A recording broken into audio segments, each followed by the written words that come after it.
রাজনীতি পদবীকে মেনে বলে সর্বভারতীয় তৃণমূল কংগ্রেসের উদ্যোগে যে শহীদ সমাবেশের শহীদদের স্মরণে যে সমাবেশ অনুষ্ঠিত হচ্ছে, এই মঞ্চে আমাদের সমস্ত নেতৃত্বরা যারা আছেন এবং সর্বোপরি আপনার, এবং সকাল 5টা থেকে আমাদের চাকরা বিধায়ক শ্রী জেবের শেখ, তিনি আমাদের ওই সাংগঠনিক জেলার সভাপতি, সেই ঘাটারে বীরভূম থেকে যে গাড়ি আসছিল সেই ঘাটারে আক্রান্ত হল আমাদের মহেশপাড়া। আমাদের কাছে সেই অল রেকর্ড রয়েছে গতকাল রাতে। রক্ত ঝরিয়ে কোন গণতান্ত্রিক আন্দোলনকে দমিয়ে দেওয়া যাবে তাহলে বিজেপি ভুল করছে। এই যে ধারাবাহিকতা, রক্ত দেওয়ার পরিবার, তারা পেছনে পেছনে পেছনে পেছনে একেবারে ব্যাকড্রপ অব্দি চলে যাবে। কিন্তু দুর্ভাগ্যজনক হচ্ছে এবার এই শহীদ দিবস পালিত হয়েছে। রাজনৈতিক নেতা কর্মীরা মিছিল করেছেন, মিছিলের মর্যাদা পাননি। আর এই যে শহীদ দিবস, যে শহীদদের রক্তের উপর ভিত্তি করে এই আন্দোলন, সেই আন্দোলন থেকে নেতা নেত্রী, সেই আন্দোলন থেকে একটা গোটা লড়াই, সেই আন্দোলন থেকে ভিত্তি করে 15 বছরের সরকার গতকাল পশ্চিমবঙ্গের বিধানসভায় যে 21শে জুলাইয়ের চ্যাটার্জি কমিশনের রিপোর্ট প্রকাশ হয়েছে, তা অনেক প্রশ্নের জন্ম দিয়েছে। বহু প্রশ্ন আমাদের সামনে এসেছে। এখানে 21শে জুলাইয়ের সাক্ষ্য দিয়েছেন তার আহ্বানে সবাই জড়ো হয়েছিলেন, তার আহ্বানে আন্দোলনে শহীদ হয়েছিলেন। তাদের জন্য যে তদন্ত কমিশন তৈরি হয়েছিল, সেই তদন্ত কমিশনকে স্বাগত জানিয়েছিল রাজ্যের মানুষ। কিন্তু তারপর কি হলো? এই তদন্ত কমিশনে যারা সাক্ষ্য দিলেন, সেই সাক্ষ্যের ভিত্তিতে কিন্তু কমিশন গঠিত হয়ে সেই রিপোর্ট যদি চেপে দেওয়ার ব্যবস্থা হয়, তাহলে তদন্ত কমিশনের কোনো মানে থাকে না। সমস্ত সম্মান নিয়ে আমি রাজ্যের প্রাক্তন মুখ্যমন্ত্রীর কাছে জানতে চাই, তিনি কেন এই তদন্ত কমিশনের রিপোর্ট আপনি প্রকাশ করলেন না? গঙ্গায় যখন মূর্তি বিসর্জন হয়, বিসর্জনের পর দেখবেন কাঠামোগুলো তুলে আনে, যখন বিসর্জন হয় ওপরের যে সাজটা রয়েছে সেই সাজ জলে ধুয়ে যায়, রং জলে ধুয়ে যায়, তারপর মাটিও ধুয়ে যায়। যারা এই লড়াইয়ের সামনের সারিতে বুক পেতে দিয়েছিলেন, আমি সেই অমর শহীদদের প্রত্যেকের অমলিক স্মৃতির প্রতি শ্রদ্ধা জ্ঞাপন করি। আমি মুরারি চক্রবর্তী অমলিক স্মৃতির প্রতি শ্রদ্ধা জানাই। আমি করতে হয় যদি টিয়ার গ্যাস, কারানে গ্যাস, লাঠি দিয়ে আন্দোলনকে দমন করা যায়, তাহলে কেন গুলি চলেছিল এই কথা রাজ্যের মানুষ জানতে চায়। তাহলে কাদের কাদের আড়াল করছেন একটার পর একটা জায়গায়। অল ইন্ডিয়া তৃণমূল কংগ্রেসের যে অ্যাকাউন্ট, সেই অ্যাকাউন্ট গুলো ব্রিজ করবার পর প্রকাশ্যে আসছে যে পার্টির একটা বিপুল পরিমাণ টাকা আছে। এই টাকার কথা কেউ জানেন না। যারা চেকে সই করতে হতো যাদের, আমরা ইতিমধ্যে 26টা জেলায় আমাদের সভাপতিদের নাম ঘোষণা করেছি এবং আজকে এখান থেকে অরুণদা এবং বিপ্লবদার পারমিশন নিয়ে আমাদের বারাসাত সাংগঠনিক জেলার সভাপতি হিসেবে আমরা প্রাক্তন বিধায়ক শ্রী তাপস চট্টোপাধ্যায়ের নাম আপনাদের সামনে ঘোষণা করছি। আমাদের হাওড়া গ্রামীণ জেলার কার্যকরী সভাপতি হিসেবে শ্রী আব্বাস উদ্দিন হচ্ছে। আমরা যেটা বলছি, দেখুন, আমরা অরুণদার নেতৃত্বে 10 সদস্যের প্রতিনিধি দল নির্বাচন কমিশনে গেছিলাম। প্রধান নির্বাচনী কমিশনে নির্বাচন কমিশনার সহ মূল ব্যক্তির সঙ্গে মিট করেছি, দাবি জানিয়েছি কেন আমরা আসল তৃণমূল কংগ্রেস, তার সমস্ত তথ্য আমরা দিয়েছি। আমরা দেশের নির্বাচন কমিশনের উপর ভরসা রাখি। নির্বাচন কমিশনের চেয়ারে যিনি বসেন, তিনি একটা চেয়ার ব্যক্তি নন। এই নির্বাচন প্রতিটা শহীদ পরিবারের অ্যাকাউন্টে 21শে জুলাইয়ের যত শহীদ পরিবার, সেই সমস্ত শহীদ পরিবারের অ্যাকাউন্টে প্রতি মাসে অল ইন্ডিয়া তৃণমূল কংগ্রেসের অ্যাকাউন্ট থেকে 10,000 করে টাকা পৌঁছে যাবে। প্রতি মাসে 21শে জুলাইয়ের শহীদ পরিবাররা 10,000 করে টাকা পাবেন, কারণ এই টাকা তাদের জন্য খরচ হওয়ার কথা। এখানে জয়দেব হালদার আমাদের বিধায়ক চালিয়েছে। আর যে কথা না বলতেই নয়, তাহলে এই যে পার্টির এত টাকা, এই টাকা গেল কোথায়? হাজার কোটি টাকার উপর তো প্লাস্টিক সুদ, বছরে খালি যে সুদ পাওয়া যায় তার পরিমাণ 1000 কোটি টাকার উপর। অভয়ারণ্যের বাইরে থেকে আর বেরোতে পারেন না ডিম খাওয়ার বাইরে। তিনি বলেছিলেন বাঘ আগের মতো লড়াই করছে, আমরা বলি বাঘ ডিম খায় না। কিন্তু দক্ষিণ 24 পরগনা অদ্ভুত জেলা, একদিকে হচ্ছে মেট্রো রেল ঢুকছে, অন্যদিক থেকে বাঘ বেরোচ্ছে। সেই জেলায় শুধু টাউন থেকে তোলা হয়েছে। কেন তোলা হলো?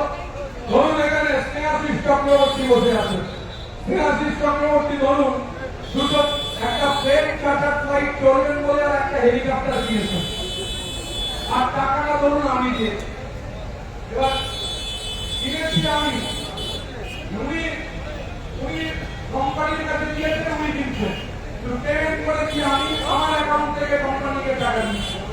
আর টাকা দেওয়ার পর যখন উনি হেলিকপ্টারটা প্লেনে করছেন, উনি প্রতি মাসে আমি টাকা দিয়েছি অ্যাকাউন্ট থেকে ওটা কেনার জন্য, আমি তারপর প্রতি মাসে আবার ওনাকে ভাড়া করছি।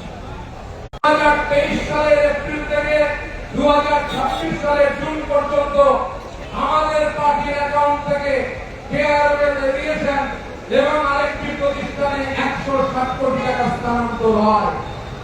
Account details. তারপর এই 160 কোটি টাকা কেন স্থানান্তর হলো? এমপ্লয়ার লিগাসি 600 বিমান চার্টার ফ্লাইটটার নাম, অগাস্টা 109 ব্র্যান্ড নিউ হেলিকপ্টার, এগুলো কেনার জন্য প্রথমে 160, বাজারে আছে 160, বাকিটা আজকে বলছি সারা যেখানকার মানুষ ক্যারিবিয়ান দ্বীপপুঞ্জ, ছোট ছোট দ্বীপ, অ্যান্টিগুয়া, ট্রিনিডাদ, টোবাগো, জ্যামাইকা, বার্বাডোস, ওখানে এরকম দ্বীপ আছে, ভানুয়াতু বলে একটা দ্বীপ আছে, আরো দ্বীপ আছে, কেনান আইল্যান্ডস রয়েছে, আরো অনেক দ্বীপ আছে। এদিকে প্রাইভেট লিমিটেড খরচ পেলা আমরা অরূপদার নেতৃত্বে যখন আলোচনা করেছি, আমরা ঠিক অন্য যে কোনো লড়াইয়ে প্রাণ দিয়েছেন সেই শহীদের মালিকানা হয় না।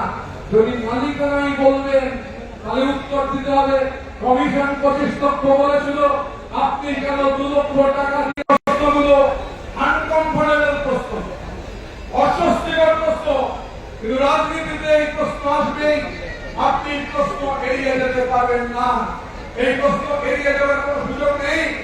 আপনি তদন্ত কমিশন গঠন করলেন, সেই তদন্ত কমিশনে সবাই সাক্ষী দিল, তাহলে তদন্ত কমিশন আপনাকে কেন রাখলো না? আপনার নেতৃত্বে লড়াই হয়েছিল, আপনার নেতৃত্বে আন্দোলন হয়েছিল, আপনার তাকে সাড়া দিয়ে তারপরে হচ্ছে যারা এসেছিলেন তাদের মধ্যে অনেকে সেই লড়াইয়ে জীবন দিয়েছিলেন। এরকম একটা পরিবেশ পরিস্থিতি আমাদের রাজ্যের মাটিতে, আমরা যারা আতঙ্কিত, আমরা রক্তাক্ত, কিন্তু লড়াই হবে। আমরা বিধানসভায় বিরোধিতা করেছি, আমরা বিধানসভায় যে গুন্ডা দমন আইন, সেই আইনের তীব্র বিরোধিতা করেছি। যারা প্রকৃত গুন্ডা, কয়লা, বালি, গরু, ডলোমাইট, এই কাণ্ডে যারা যুক্ত, ভাঙবে কোন অবস্থায় তাদের হ্যারাস করা হবে না, এটা হবে না। আমরা স্বাগত জানিয়েছিলাম, এখন আর স্বাগত জানাতে পারছি না। যেভাবে ভোর 5টা থেকে আমাদের কর্মীদের রক্ত কিন্তু দায় নেওয়ার সাথে সাথে ঠিক আপনার জোর অনেক বেশি হতে পারে, আপনাদের জোর আমাদের তো সীমিত জোর আছে। কি হবে? শহীদের 26টা জেলা, 27তম জেলা আমরা ঘোষণা করেছি। এই 27টা রাজনৈতিক দল যখন ভোট দিচ্ছে, ভারতবর্ষে একটা রাজনৈতিক দল ঠিক করেছিল ভোট দেবে না, এবং আমি জানি তারা এখন অনেক অন্য পার্টিতে প্রকাশ্যে বিজেপিকে সমর্থন করা। এবার অনেকে বলতে পারেন যে আপনারা সাহস কেন দেখাননি? না, ধনকরের বিরুদ্ধে আমরা ভোট দেবো না, আমরা অ্যাবস্টেইন করবো, মানে হচ্ছে অ্যাবসলিউট নাম্বার কমিয়ে দেবো যাতে ধনকরের জিততে সুবিধা হয়। এখন এই যে স্ট্র্যাটেজি, মানে আমি সমর্থনও করছি না আবার বিরোধিতাও করছি না, এই ঘড়ি মাছ মাছুই পানি আদতে হচ্ছে বিজেপি হাত শক্ত করা। তারপর যখন আবার এমপি হয়ে গেলাম, এই ব্যাপারটা মানে বুঝলাম একটা বিলে ভোটাভুটি হবে গুরুত্বপূর্ণ। হঠাৎ করে ফোন এসেছে যে এখন পার্লামেন্টে এসো না, পার্লামেন্টে চলে এসেছি। বলছে না, তোমার শরীরটা ভালো নয়, তুমি ফিরে যাও। আমার শরীর ঠিক আছে। বলছে না, তুমি এখন বাড়ি চলে যাও। কেন বাড়ি যাবো? বলছে তোমার তো বলছে শরীরটা তোমার ঠিক নেই, তুমি বাড়ি চলে যাও। আমি তারপর আরো আমাদের 4-5 জন সহকর্মীকে ফোন করে জিজ্ঞাসা করলাম, সবাইকেই বলা হয়েছে সবাই অসুস্থ, কারোর বাথরুম পেয়ে গেছে, তিনি বাথরুমে ঢুকেছেন আর বেল বাজার আগে পার্লামেন্টে ঢুকতে পারেনি, অ্যাবস্টেন করা হবে বলে। একাধিক বিল বিজেপি যাতে পাস করে যেতে পারে তার জন্য অ্যাবস্টেনশন। সেদিকে কথা বলছেন, বিজেপির সঙ্গে সেটিং করা করেছে দীর্ঘদিন ধরে, বিজেপির সঙ্গে সেটিং করে বিজেপিকে মদত করে পার্লামেন্টে একের পর এক বিল কিভাবে পাস করিয়ে দিয়েছে। লোকসভায় বিল পাস হচ্ছে, 5টা ভোট কম হয়ে যাওয়া দরকার। আমাদের কিছু লোক, আমাদের বন্ধুরা, তারা হঠাৎ করে কেউ ভুলে গেলেন দিল্লি যেতে, কেউ ফ্লাইট মিস করলেন, কেউ পার্লামেন্টের বাথরুমে গেলেন, বাথরুম ছেড়ে তখন বেরোলেন, মোটামুটি দরজা বন্ধ হয়ে যায়। এগুলো সব হয়েছে একজন চার্টার্ড মাফিয়া আর তার কিছু রিংমাস্টার। প্রশ্ন জমা দেওয়া যাবে না, প্রশ্ন ক্যানাক্সিট থেকে পাঠিয়ে দেওয়া হবে, সেই প্রশ্ন জমা দিতে হবে। আমি শেষ বেলায় কোনো প্রশ্ন জমা দিইনি, তার কারণ থেকেই ছিলাম। আমি বললাম মহারাষ্ট্রের ঘটনা তো সত্য ঘটেছে, প্রশ্ন করেছে আমাকে পরিসরে লড়াই থাকবে, রাজনৈতিক মতপার্থক্য থাকবে, রাজনৈতিক বিরোধ থাকবে, কিন্তু কোনো অবস্থায় দাঁড়িয়ে ধ্বংসাত্মক কোন রাজনীতি। আরো একটা গুরুত্বপূর্ণ দিক গতকালের রিপোর্টে রিপোর্টে যে বলা হচ্ছে যে গুলি চালাবার কোন পরিবেশ নেই, অন্য উপায় অবলম্বন করা যায়। এবার বললে খুব খারাপ নয়, আমাদের বিধায়করা এই যে পার্টির অ্যাকাউন্টগুলো আমরা অভিযোগ করেছি, খুব খারাপ লাগে। একজন দূত পাঠানো হয়েছিল, একজন দূত এলো, যে বিধায়করা কমপ্লেন করেছেন বিধায়কের কাছে দূত এলো। কেন দূত এলো? বলছে তোমার মামলাটা তুলে নাও। কেন? বলছে দিদিরা এইবারে খাবে। আমাদের একজন বিধায়ক বলছিলেন এটা তো পার্টির টাকা, দিদি তো এমনি দিদি বইয়ের রয়্যালটি আছে, ছবি আছে, ভাই দিয়ে দিদি চলে যায়, তাহলে এই 1000 কোটি টাকা লাগবে কেন? এই টাকার প্রয়োজন হবে কেন? কিন্তু এই বার্তা পাঠানো হলো যে মামলা তুলে নাও, মামলা তুলে না নিলে দিদি খাবে। আমরা বলছি আসলে ভাই বোন কি হবে?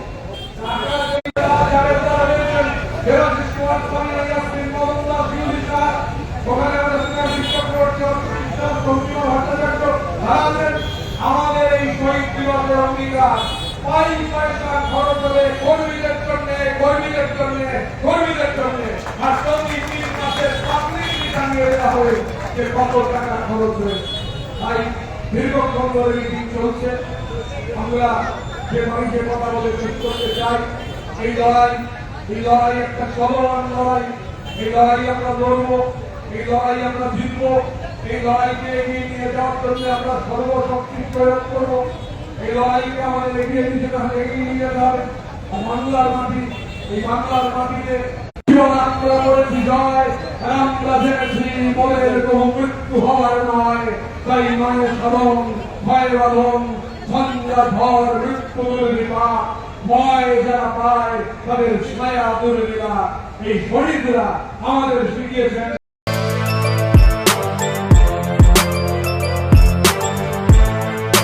এখন অনেক বড় শ্রী লেদার্স হাওড়া ময়দান।